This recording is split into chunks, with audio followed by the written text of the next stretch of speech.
Welcome back to Tyreek Talk. Today we're inside one of London's most dynamic cultural spaces, the Tate Modern, and this stop is part of my 30 days, 4 cities, European art tour, moving through cities that don't just show art but truly live and breathe it.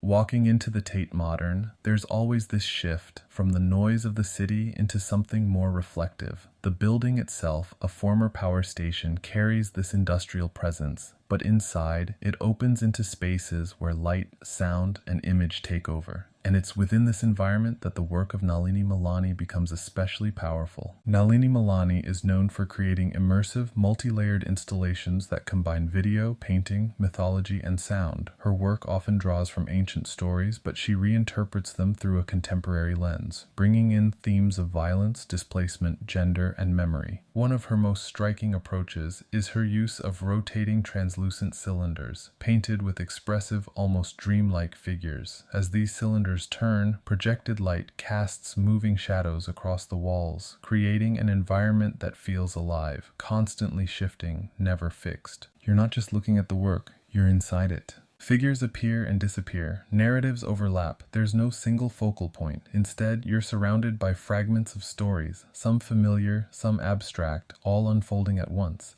What's powerful about Malani's work is how she blends myth and reality. She draws from epic texts and historical narratives, but uses them to speak about present-day issues, particularly the experiences of women and the lasting impact of conflict and displacement. There's a sense of urgency in her work, but also a kind of poetic rhythm, the movement of the projections, the layering of sound, the way shadows drift across the space. It creates an atmosphere that feels both immersive and meditative. In a place like the Tate Modern, this becomes even more intense. The scale of the gallery allows the installation to expand outward, surrounding the viewer completely. You're no longer outside the artwork, you're moving through it, becoming part of its rhythm. And that experience changes how you engage with it. Instead of trying to understand everything, you begin to feel it. You let the images pass through you, the same way the shadows pass across the walls. Being here, experiencing Nalini Malani's work, you realize that storytelling doesn't have to be linear. It can be fragmented, layered, emotional, something you encounter rather than decode. And that's what makes this stop on the tour so memorable. As I continue this 30 days, 4 cities European art tour, moving through London, Berlin, Amsterdam, and Brussels, it's about more than just seeing exhibitions. It's about stepping into different ways of thinking, different ways of experiencing the world. And here at the Tate Modern, with Nalini Malani, you're reminded that art can surround you, challenge you, and stay with you, not as a single image, but as a feeling that continues long after you leave the space.